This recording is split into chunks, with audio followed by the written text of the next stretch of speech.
candidat dɔgɔtɔrɔ Boubou Cissé IBK ka pada ministre ɲɛma kɔrɔ ko adhésion du docteur Boubou Cissé à l'URD des lendemains incertains ko Boubou nali URD la Baba ni pour la oye Mali de Mekapma et les paniers sport nous fanambora au 60e finale du Coupe du Mali de foot les présidents de la transition honoré Migné et Mali tako biorona barabla foli keneka ko jamana nyema colonel Assimi Goïta ko makama bani jojo dira makene kanana aujourd'hui Mali fana mana ko allégation contre Aliou Cissokho l'ex-patron de la CNTF Sénégal balait les forces accusations on kam trushira fleflaina Aliou Cissokho no fait ka foko Sénégal ka o kan na ko na muni wari jugo kolika je manyemo be anofe ko Sénégal o chagada nyema ko ni no bo mabela yerele ko ni na ka ira ka fo nuye kurtu kauni les providentiels yezulinda kati commissaire principal Souri Ibrahima Sankare ani aka chelu yuba jaraka se polosito mbe kati commissariat ani o doye Major Suleiman Koulibaly no ko solo chef père lui tegedashi manani minka ma fa walela menye les providentiels ou ko ni buna tege boya ou manani fle ko assassinat du jeune Djibril Diallo à Kati les présumés auteurs arrêtés par la police du premier arrondissement de Kati ko Djibril Diallo fara salo 31 ko Kati mangoro tula ya wu kunci katana ka mutu ko ni ko mamu minena ko kono de ma jabuna tege fle au providentiel que les dates politiques la les raisons de la démission de Draman Damle de l'Adema. C'est au cas où Adema dans les fois Kataka pour providentiel Konopi. Les renards de Mali Mana Oluko, le gouvernement Choguel dans les vifs de la transition des signaux qui doivent attirer plus de sympathie malienne et internationale. Minye Dr. Boubou Gafoti, Dr. Choguel Koukala Maïga. Ale ka gouvernement ko ni ko koni be ka wuli ka jola ko tamashe jonjon be min koni be malide una fa ni jin ma ere belajigi una fa o fait fana lesi ko fana bora ale ko troupe allemand au Mali partira pas ngali tomu be ko allemand nga kala ko me nga Mali kono ko yala o bina tawo tina tadi o ngali tomu be bi les pousse ale ko présidentiel de 2022 des candidats à l'assaut de fierté ko jamana nyama kalata nata ma dalime u bugu yerde konna la ni olu koni me kanyan jaso du ma saba ngolo be api ni Ahmed So katase markala ka ka jineble ni u madu Igor Jara ni ibeka ka ministre nyama Boubou Cissé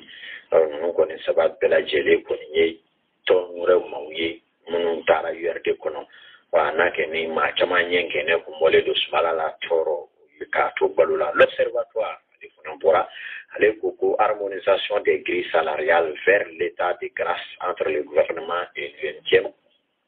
sarau lali hukumu kele kono ko nyova mu mi me kan la gouvernement ni ma se ka fo bina ke be kanyi ka ko basi ko suma gouvernement ni 20e ni nyanchewa la révélation ko dole ka luda keneka au Kafendale Keneka doit au décès de notre compatriote Kouroumou Koulibaly à la clinique méditerranéenne de Tunis, erreur médicale pour assassinat. Au anomalité de nos Kouroumou Koulibaly au Fatura clinique méditerranéenne la Tunisie au fait au yala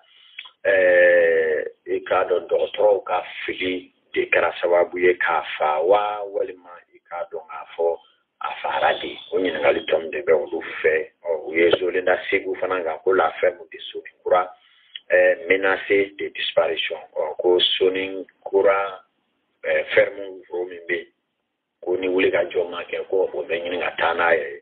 o ko be chudi sigu ko kan meri wolu be a ga ngi nuke ko inchina kise mi donana tola ko dimma maladria kono primo libro o lugo ko front social la synergie des syndicats de l'éducation met en garde le gouvernement ko la karamo ka la passage kulu ko ni kangari dashi gouvernement mawye be fon fenke ka jamana donga para ko nyana boko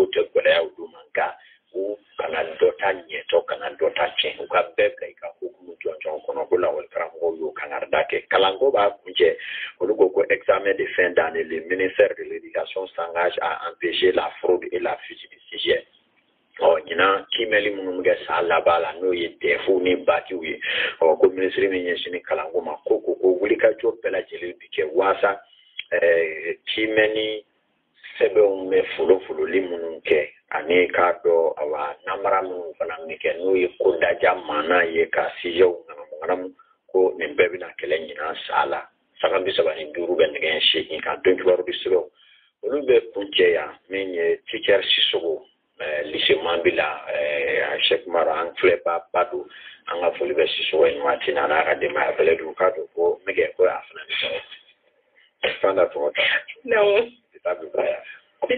am belle du ga belle jeli ko sanga konna la fini do ki baru lycée bo yi olu nya furalo na funu kunye ni kado gafe nkono ka kolona kunafunio wala ubeke 10h15 uratula tebie isu krawere isu cravate ani bodi vosanoro 10h20 pardon renouveau télé renouveau SM sans fait on met Alexis Calambri dissimulation ça on met mako Alexis Masson femi mamdi tanga de kala me musa bangali ka fambara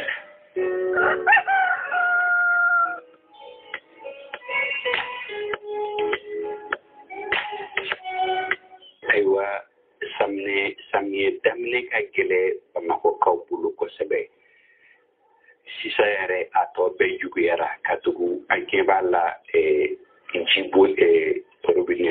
orobinetio dodina ubala adingo tige yorola o dinyo nunu tigara goudron ka goudron klaflay jibuli yorote kafara oka noko bi yorobela ni sana na mobu ka wujubo ko to dafa ne koni fe amiro mina afo moti se ka bo jamana nye moti se ka bo ka maklini fowa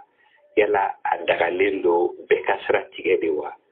yala mimi stratige odi kanga dlanwa wali mununka barado odi kanga dlan yala wati bala akanga dlamin konowa katu sira mi mana che aywa okani mugoni sengendo yani sira wera kasla wali yado sira kilere katla amai manto ko dando ewa fonye kai haji kai ni ji nyama jonina wala sa mugo ka senge kan no ya non te ba mako bila man no kolli ni ji no konna na faroka ni ji na na joro bela ka faroka abina kambulo barai ibala kale ko nyamanti chebli ibala kale ko jinoko tayaro tuna kafaroka ni beita boka kembedaka una do faranga susuka ni masome mo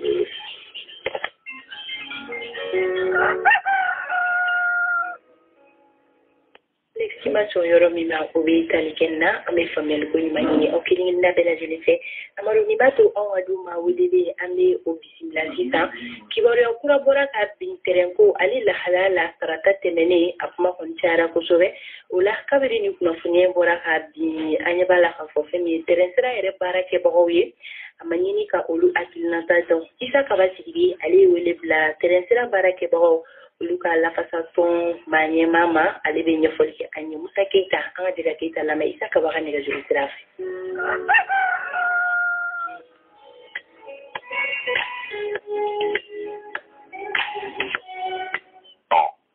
musa keita ini sogoma amba isa kawasi dibe ali sogoma musa keita ambe hakila je ka fo chemino ka la fasa jekulu onyama doye aiwa anya e ka fo teren willa ni ndoko ku ngono ga awya ira ka fo ko ese ma dedo akọ kara chukudi ise ka anye fo ma oje ku ka famu ko isoro la chugo miwa isa pero no wo ni wodeli na parce que na koni la tiga ko ga di tamana ko no ma ni tamana ko kan yo pero uno de era me trema yede Tanguro mira ni mali reka tanguro ya me para jok mamna nguro mono to chene no nuto be korofina nguro tamato to abanga tipo pa mono anga oke lalaga di tamne parce que plan d'urgence imbestina quoi donc côté mais réparation do bala parce que na traga do récupérer ça abe très très para mono na pour là on ira para avec ça en permet ka dunindo sama tel que tremi munu be pala suta ala train de service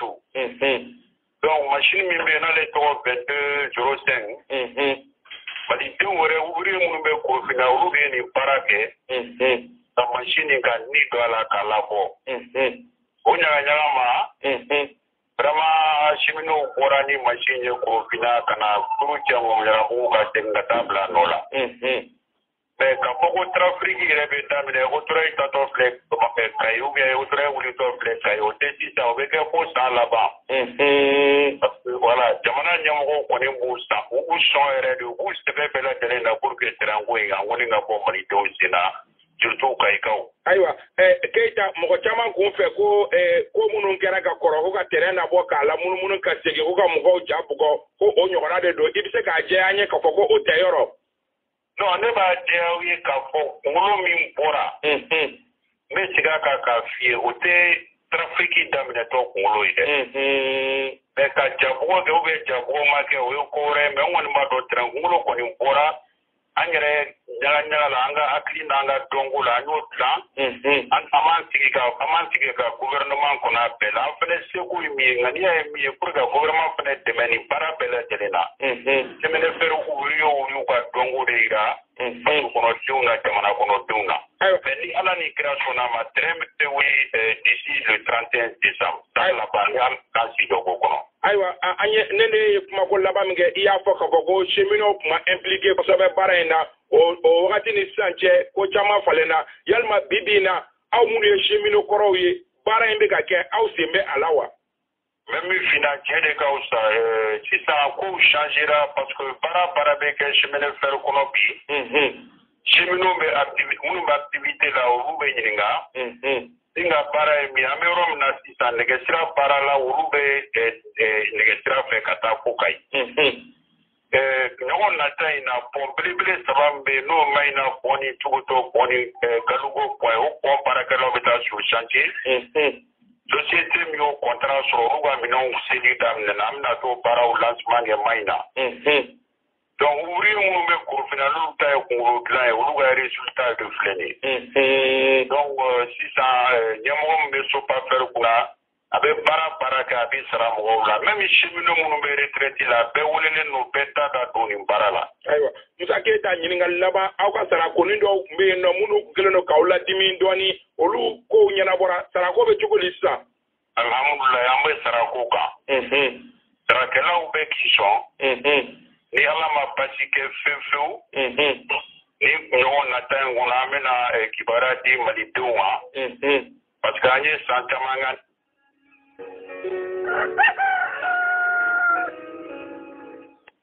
Semino ga la façon kulu manyema aleka la suluk mi taliken na ndale mala ay famel soro aka fotola amadu isakawa ale masola soro jama da farasita amedo anga babu kon la so ma de na dikita jiye talike fenika o yini ngalle ko yalma nyoron sama kura de dubujelino fami gouvernement ani école karamo ga la façon ni nyoron tewa kan ko kera chugudi isakawa sidiye ale be nyafolikai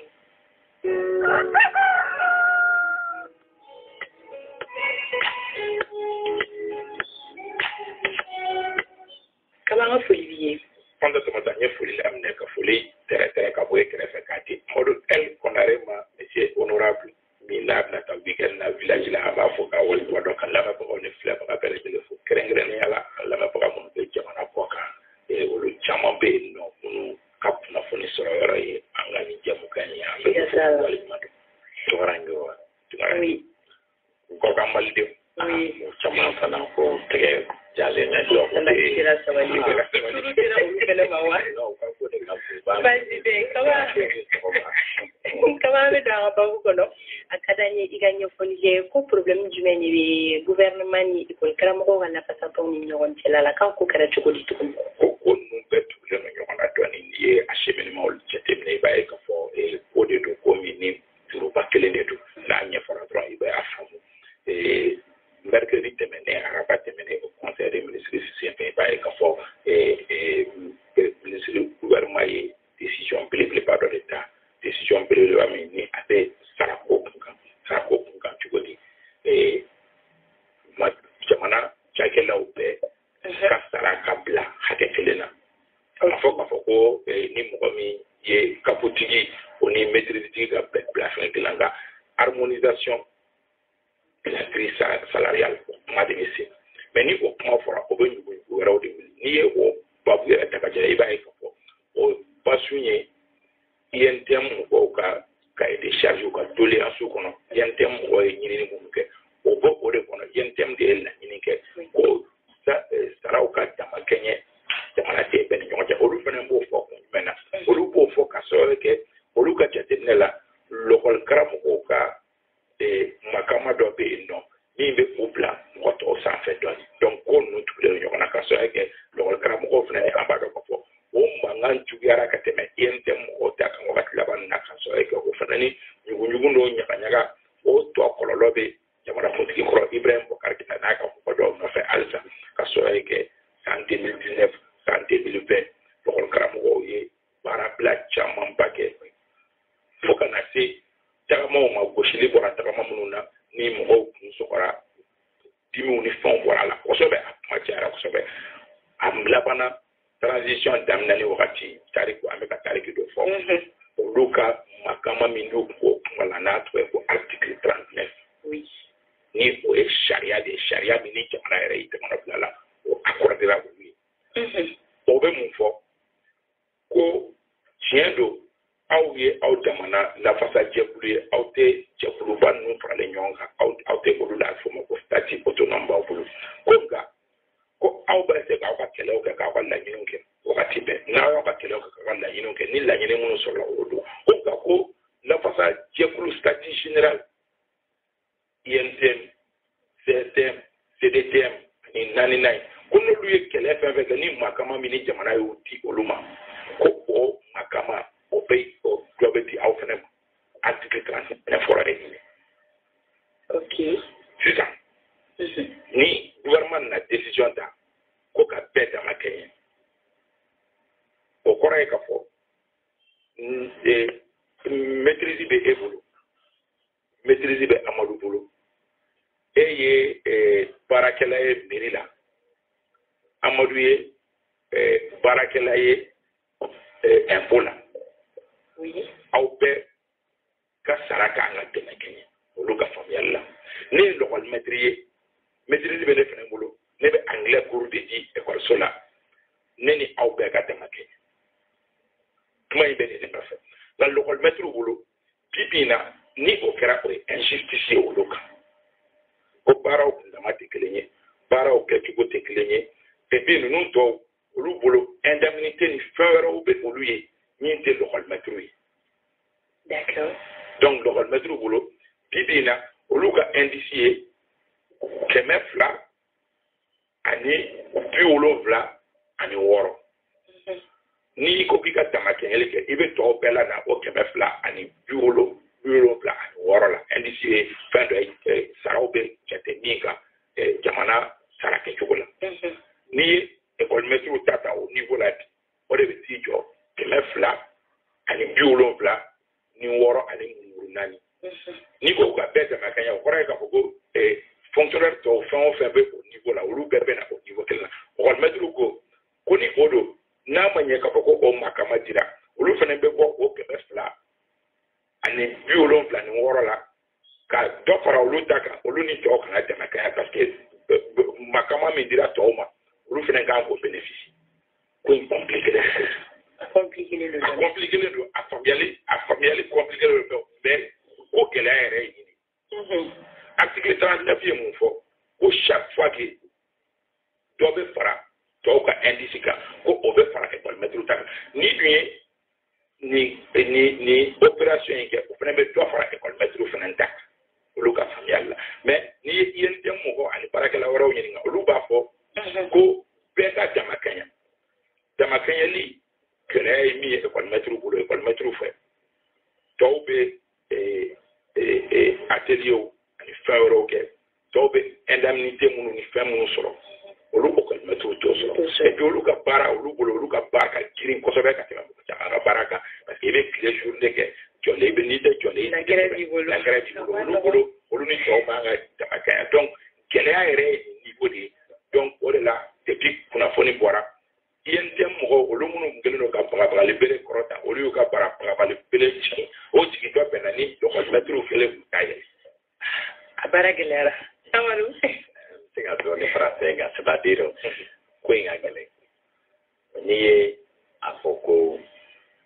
an bɛɛ bɛ catégorie kelen na an bɛɛ catégorie B an ka diplôme ye kelen catégorie B la donc an ka salaire de base bɛɛ kan ka kɛ kelen mais mun bɛ mɔgɔw bɔ ɲɔgɔn na o ye prime ni indemnité i n'a fɔ kaba y'a fɔ cogo min i bɛ taa sɔrɔ mɔgɔ dɔ bɛ catégorie B don ale kelen ka prime bɛ se ka t'i jɔ 100,000 la mais nin sara yɛrɛ tɛ kelen min tɛ un enseignant ale bɛ se ka kɛ catégorie B ye mais i b'a sɔrɔ prime min b'ale bolo ti tɛmɛ 800 400 kan misaliya la mais n'aw ko ka fɛngɛw kɛ kelen ye niveau kɛ kelen ye hukumu kelen kɔnɔ kaba bɛ impôt la ni catégorie B misaliya la o sara ye 20,000 ye ne sara ye 20,000 ye mais kaba ka prime ye 100,000 b'o ka 20,000 sanfɛ donc kaba va se retrouver avec 100,000 ni 20,000 alors que moi je me retrouve ne bɛ ɲinɛ sɔrɔ ni 20,000 ani 400 donc ni fɔra ko ka sara o animaliser donc vraiment min fɔra ko ani kɛra prime min bɛ di nin ma donc ça veut dire ko in ka gɛlɛn mais o bɛɛ tɛ gɛlɛya yɔrɔ yɛrɛ faama dɔ ye min ye o ye sariya kelen jamana y'a voté ka sɔn a ma k'a fɔ ni kɛlɛ min kɛra ka ni hali 20 farala fonctionnaire tɔw sara kan o 21 fana bɛ fara lakɔli karamɔgɔw sara kan maintenant ni aw ye lakɔli karamɔgɔw bɛɛ dama kɛ sisan dɔ nana fara fonctionnaire tɔw sara kan il faut que o kelen de fana ka na fara parce que harmonisation in kɔrɔ ye k'a fɔ ko fonctionnaire tɔw bɛna yɛlɛn ka na voilà maintenant lakɔli karamɔgɔw voilà maintenant ko min bɛ ko in na sariya min accordera lakɔli karamɔgɔ ye article 39 la il faut pas que ko in appliqué tɔ de ka taa o sariya in de bɔ yen donc n'o sɔrɔ makama min sɔrɔla article 39 la n'o ko k'o bɛ bɔsi lakɔli karamɔgɔ la o de fana bɛna kɛ kɛlɛ yɛrɛ ye siga tɛ min na ni wulikajɔ ma kɛ Mali kalanko a bilala yɔrɔ min na ne y'o ye ka sɔrɔ k'an bantɔ yɛrɛ n'a ma fɔ ka ja ni Sokɛli ma taa kɛcogo la examen ko gɛlɛyaba bɛ don a la o ye gɛlɛya ye fanta tuguni ka sɔrɔ kɛ Amadu y'a ɲɛfɔ ka ɲɛ cogoya min na sisan o gɛlɛya n'i ye a ta ka jateminɛ lɔgɔlimɛtiriw bɛ ka gɛlɛya min fɔ c'est à dire que n'i ye harmonisation in jateminɛ harmonisation kɔfɛ n'i ye harmonisation mot ta ka bɔ yen o kɔrɔ ye k'a fɔ mɔgɔ minnu ni olu ni lɔgɔlimɛtiriw tun tɛ hakɛ kelen olu bɛ na lɔgɔlimɛtiriw kundama na lɔgɔlimɛtiriw fana de ko article 39 de ko ni dɔ kundama tɛ dɛ ko ni dɔ farala ninnu sara kan dɔ bɛ fara olu fana kan sariya o sariya le problème est que loi min bɛ ni jamana ɲɛmɔgɔ yɛrɛ y'a sariya ta ils sont obligés k'o loi de bato lakɔli karamɔgɔw ka ɲinini tɛ bilo parce que a laɲini kɛra jamana sɔnna a ma ko sariya la donc il faut k'u ka sariya de bato c'est ça le plus important k'u kana sariya ta yɔrɔ de problème merci sariya ta yɔrɔ de problème créé et un problème de continuer tant que ni ma sigi ka fɔ ma kɛ fɛngɛ ka parce que a kuma tɛ se ka fɔ mais fɛn ka sigi ko kaba ni sigi ka fɔ kɛra en tant que sariya in bɛ nga ba est-ce que sariya la sɔn donc ayi sigi ka fɔ bɛ kɛ sariya in yɛrɛ de kan sisan ka revoir sariya in na c'est pas parce que u ka sariya in wuli ka bɔ yen nɔ mais ka sariya in jateminɛ sisan parce que sariya in n'i y'a ye sariya in ma san 3 sɔrɔ fɔlɔ ni harmonisation kɛra ɲɛma n'a kɛra a ɲɛma de ko sariya batura a da bɛ ja lakɔli karamɔgɔw la mais n'a dajara o la tuguni est-ce que UNTM fana tuguni hali bi k'a saba est-ce que o ko ban tɛ wa a tɛ ko ban problème parce que ni